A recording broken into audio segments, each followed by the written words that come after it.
Olá! Vamos dar aquela olhadinha no episódio anterior do programa? Como a gastronomia de rua acolhe a população. Bate-papo com Ana Caroline, do IPAM de Sobral, sobre patrimônio histórico. E a especialista em teatro de rua, Vanécia Gomes, divide sua experiência sobre o tema. Fica com a gente, o programa Urbanidade já começou.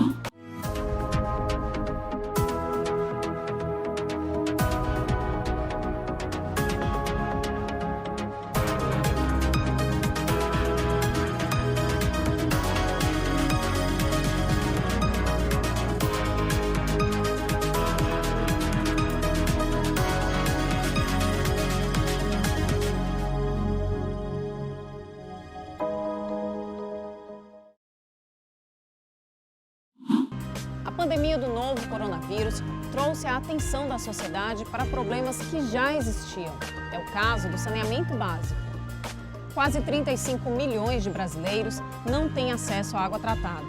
Em Fortaleza, quase 50% da população recebe coleta de esgoto e 40,9% do esgoto da cidade não é tratado.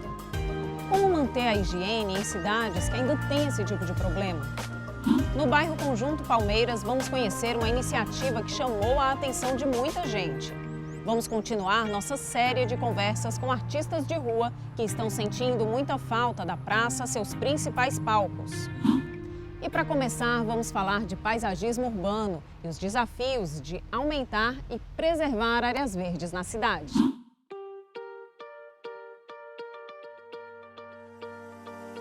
Mistura entre o urbano e o orgânico em harmonia. Ambientes que possam ser bem aproveitados, nos proporcionando bem-estar, prazer. Tudo isso a gente pode encontrar no paisagismo urbano. E para a gente entender melhor esse assunto, nós vamos conversar com a arquiteta paisagista Karina Diógenes, está aqui com a gente. Karina, explica para a gente como é que funciona essa questão do paisagismo dentro das zonas urbanas. Paisagismo vem de paisagem, né? A gente tem paisagem natural e paisagem construída, paisagem rural e paisagem urbana. Então, o paisagismo nada mais é do que o estudo da paisagem ou a intervenção na paisagem, né? Os primeiros paisagistas que vieram ainda com a corte, né, quando veio ao Brasil, eles trouxeram pintores para retratar a paisagem, também eram chamados de paisagistas. A construção de jardins, a construção de parques públicos, de praças, de sistemas de espaços livres, né? Então, o paisagismo, ele tanto é o estudo da paisagem quanto a intervenção na paisagem. Então, ele tem uma grande importância, digamos assim, na ocupação da zona urbana, né? Sim, ele é muito importante porque ele gera muita qualidade de vida para o usuário, para o morador, né? Tanto qualidade de vida física como mental. Ele atrai a fauna.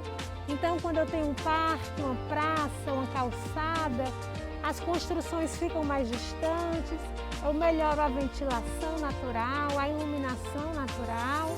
As pessoas gostam dessa reconexão com a natureza, né? Às vezes você nem sabia que sentia falta, quando começa a utilizar os espaços públicos, percebe como sentia falta. O paisagismo urbano tem a função de oferecer espaços para lazer, a realização de eventos, recreação e possibilita a interação do público com aquele espaço na cidade. Quando a gente pensa em paisagismo, assim, a gente que não entende muito, a gente pensa logo em plantas, né? Que elementos que o paisagismo urbano tem que ter, além das plantas, além da vegetação, enfim? Bom, o paisagismo urbano, ele sempre busca duas coisas. Primeiro, está inserido dentro do bioma. Nós aqui no Nordeste temos o bioma prioritário da Caatinga, né? Do bioma litorâneo. Então, é bom que a gente use a maior vegetação possível nativa e ter cuidado com vegetações exóticas. E não tem uma receita de bolo. A gente geralmente faz um levantamento das necessidades. Tem bairro que tem mais criança, então precisa de playground. Tem bairro que tem mais idosos, então precisa de espaços de sentar. Tem gente que gosta mais de jogos de tabuleiro. Tem bairros que tem muitos animais, ou pessoas que praticam skate, jogam basquete. Então, o interessante é que antes da gente elaborar um projeto de paisagismo, a gente faça uma entrevista com o entorno, com quem vai utilizar, para saber quais são as necessidades daquele bairro, daquele lugar. Claro que quando é um parque urbano, ele já toma a escala da metrópole, né? Aqui nós estamos num espaço agradável, num banco, embaixo de uma sombra. Esse parque aqui, por exemplo, ele é da década de entre 60 e 70, né? Então ele finalzinho de 70, comecinho de 80, ele tem né? características próprias, né? Ele foi o primeiro parque urbano de Fortaleza. Ele foi uma conquista do movimento ambientalista daquela época, né? Da década de 70. Não tinha parque urbano em Fortaleza. Se eu não me engano, na época o prefeito era médico, mas ele via muito a saúde humana global. Então ele pegou a causa desse movimento ambientalista, que era o movimento apartidário, o movimento mesmo da população, e implantou esse parque. Mas ele é muito contemporâneo, né? Mesmo sendo feito no fim da década de 70, ele permanece muito atual. Um local de Fortaleza que pode ser usado como exemplo e que permite a interação da população e a conexão com espaços verdes, com elementos arquitetônicos do passado com presente, é o passeio público. Qual seria, assim, a característica do nosso paisagismo aqui de Fortaleza? A gente tem esse parque como exemplo, mas temos também outros lugares de Fortaleza, né? Que você poderia citar para a gente também. A nossa característica assim, principal, que eu sempre digo que a gente não pode abrir mão, é sombra, porque nós estamos a 3 graus do Equador, ao nível do mar. Então a gente não pode fazer como fazem no Canadá, no norte dos Estados Unidos, na Europa, no sul da Argentina, que são as chamadas praças secas. Colocar um banco, por exemplo, Pronto. como esse no sol. No sol, uma praça sem árvore. Quem vai sentar? Só à noite. E olhe lá, porque às vezes tem um mormaço, né? Tá quente. Então a gente tem que pensar em sombra aqui em Fortaleza, quer seja sombra natural das árvores, quer seja sombra construída, de pergolado, marquise. E quanto mais orgânico for o paisagismo, mais fácil de manter. Um paisagismo mais retilíneo, mais tradicional, mais no estilo barroco, né? Mais no estilo simétrico, com topiária, ele é um paisagismo que requer muita manutenção de mão de obra e de recurso público. Então, quando eu trago esse paisagismo mais orgânico, mais livre, com vegetação nativa, eu diminuo a manutenção, tanto financeira quanto de mão de obra.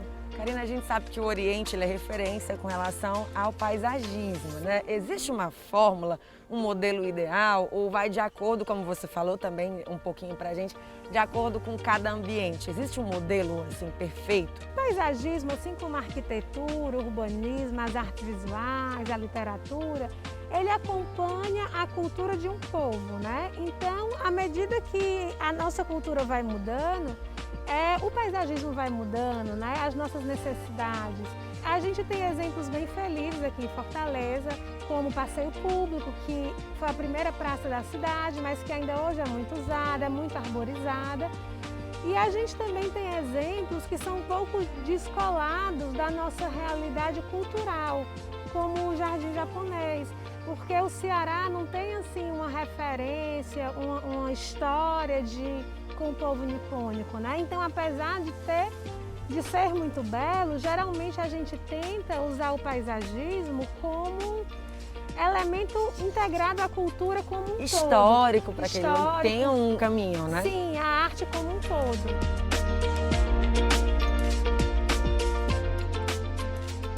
No episódio passado, conversamos sobre manifestações culturais, como o teatro de rua, que em tempos de pandemia tem sentido falta das ruas, das praças e da sua plateia. Hoje nós continuamos essa série de conversas com o coletivo Abarrua. E agora nós vamos bater um papo muito legal com o pessoal do coletivo Abarrua, um grupo completo de teatro que está aqui, teatro de rua.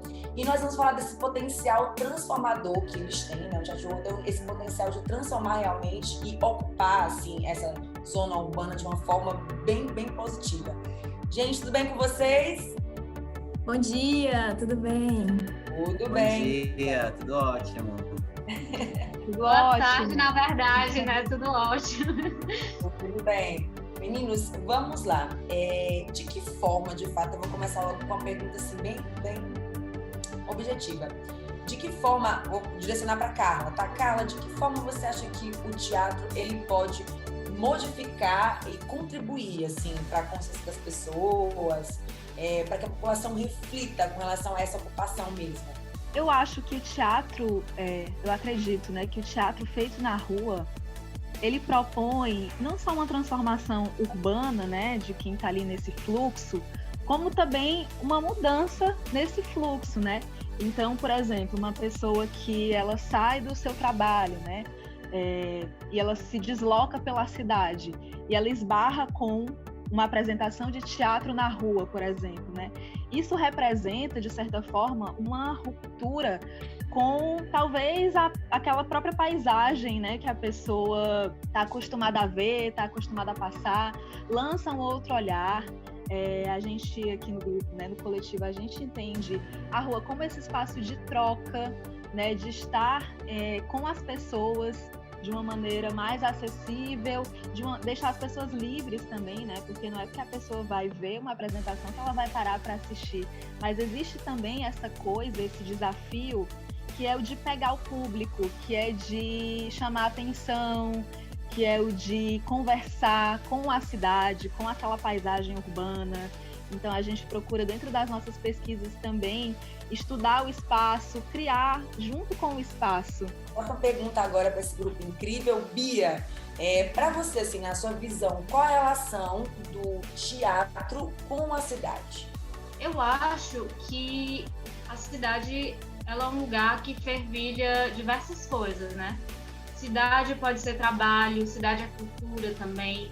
Cidade, ela é o respiro de uma... A cidade é simplesmente um respiro, né? O respiro de uma sociedade. É como se fosse um coração, né? Um corpo vivo. Ela é um corpo vivo. Então, a cidade é um corpo vivo. E eu acho que o teatro, principalmente o teatro de rua, né? Ele está aí justamente ele chega justamente através dessas rupturas que a Carla já falou. Eu acho que chega através dessas rupturas. Eu acho que, pelo menos para mim, é impossível pensar uma criação artística que não esteja inserida num contexto de cidade, assim, porque nós vivemos nessa cidade, nós estamos nessa cidade, então a gente é fruto dessa cidade. Então a nossa criação, querendo ou não, ela vai transparecer isso. E para além de uma série de coisas, né? Uma cidade que bebe muito do teatro, uma cidade que, com certeza, ela tem uma lógica diferente, ela tem uma lógica diferente de ser. Isso muda, às vezes, pode mudar o movimento de uma rua, isso já vai mudar a lógica daquela avenida. Tirando da sua resposta aí, eu vou direcionar agora para o Jorge Henrique. O que vocês fizeram com todo esse movimento, vocês adaptaram todo esse movimento para dentro de casa, né? Assim, pro virtual, digamos assim, durante a pandemia.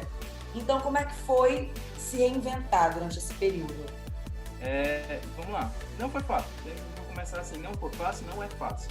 Eu acho que quando a gente vem da rua, a gente tem um costume de eu faço uma coisa, eu espero o público reagir e faço outra coisa. E fica quase nesse jogo de xadrez. Tem teóricos que falam que é como se fosse um jogo de xadrez. E como fazer isso no meio virtual? Eu acho que a gente começou primeiro com propostas de criação de jogos virtuais, onde a gente tem esse retorno do público. Eu acho que, de certa forma, trazendo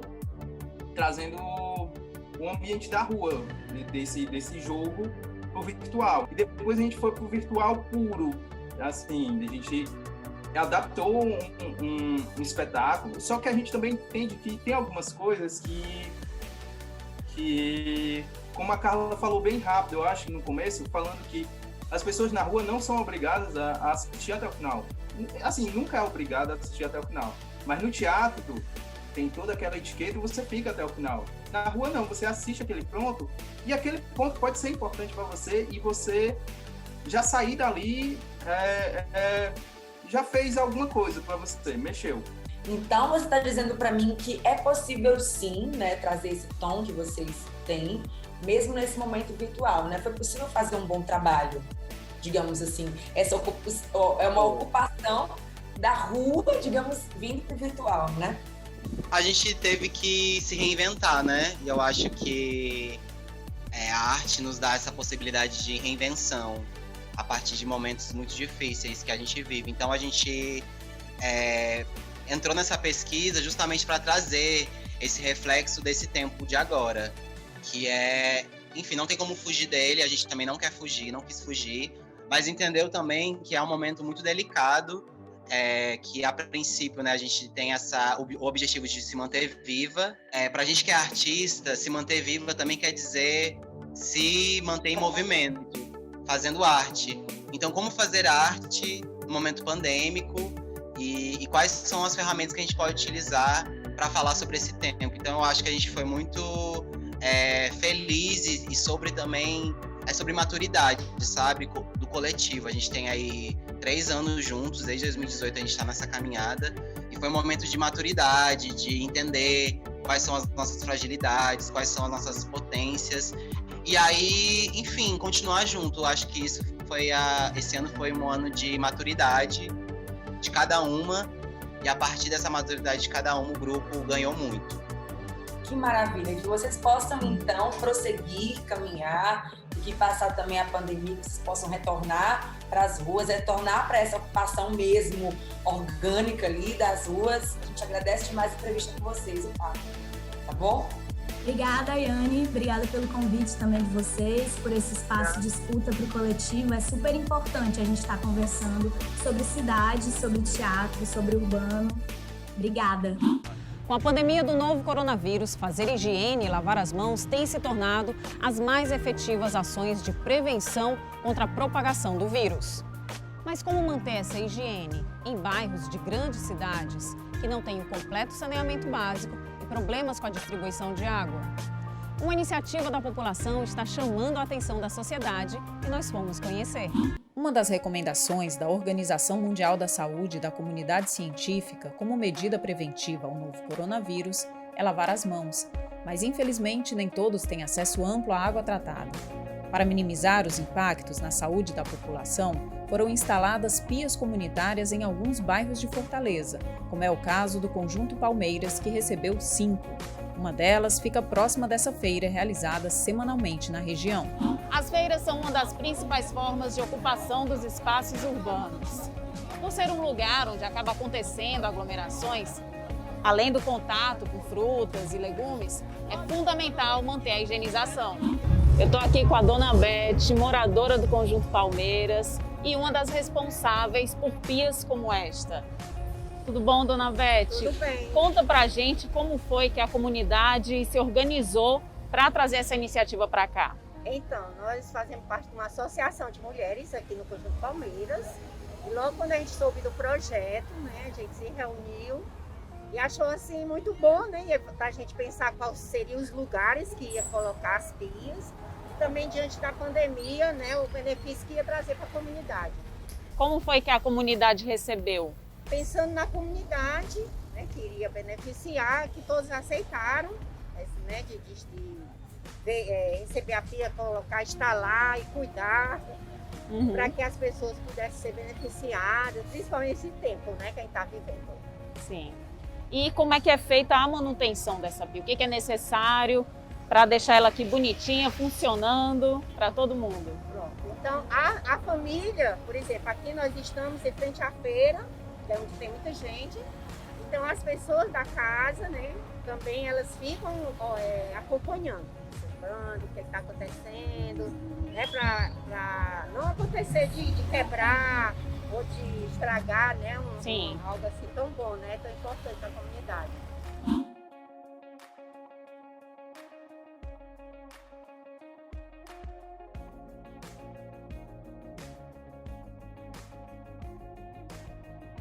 E existe alguma expectativa em relação a virem outras iniciativas como essa para a melhoria do bairro?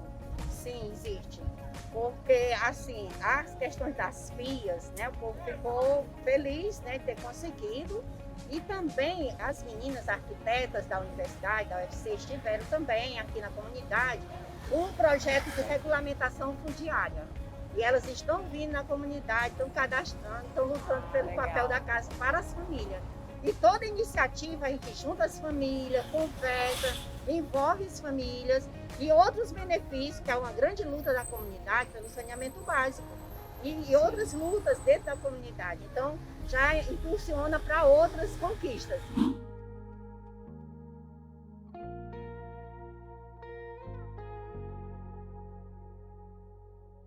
A Taramela é uma organização não governamental que desenvolve projetos de arquitetura com planejamento. E ela foi responsável aqui em Fortaleza pela construção e instalação das pias compartilhadas. Dentro do projeto, Uma Mão Lava a Outra. Eu estou aqui em uma videochamada com a arquiteta Thaís Ponte, que é sócio fundadora da Taramela e vai falar mais para a gente sobre esse projeto e como foi que a Taramela entrou nessa, Thaís. Olá, então, no início desse ano, a Taramela e outras organizações do Nordeste organizaram o primeiro Fórum de Assessoria Técnica Popular do Nordeste. Então, o Ceará, através da Taramela, a Bahia, através do Escalar, o Recife, através da CAUS, e todas essas organizações, elas organizaram esse primeiro Fórum de Assessoria Técnica Popular do Nordeste, que aconteceu em fevereiro, antes desse processo de pandemia, e reuniu pesquisadores para discutir o tema da assessoria técnica de diversos pesquisadores de diversos locais do Brasil. A partir do fórum, que acabou virando essa grande organização, a gente recebeu o contato da Habitat Brasil, e eles estão desenvolvendo no Brasil inteiro esse projeto que chama Uma Mão Lava a Outra. E no contexto desse projeto, eles financiam a instalação de pias comunitárias em diversos locais, assentamentos precários no Brasil inteiro. Eles precisavam de parceiros executores para fazer a instalação das pias. E aí essas organizações do fórum se disponibilizaram a serem essas parceiras executoras, e a Taramela, na cidade de Fortaleza, no estado do Ceará, foi a parceira executora da Habitat na instalação dessas pias. A Habitat fornece o recurso, ela faz o repasse do recurso, e a organização responsável por executar articula todo o processo de instalação, desde a compra de materiais, desde a própria execução, contratação de serviços e a articulação da ligação dos pontos de água e de esgoto.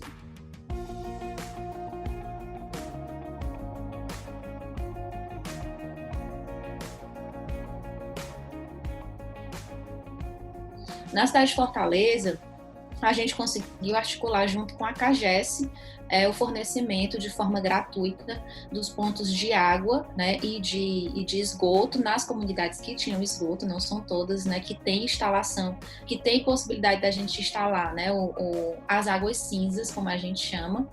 E nós escolhemos na cidade de Fortaleza 3 assentamentos precários, conhecidos, consolidados, e nós tivemos a ajuda das lideranças comunitárias e das organizações comunitárias dessas comunidades para instalar as pias. E essas 3 comunidades são o Lagamar, o Conjunto Palmeiras e o Bom Jardim.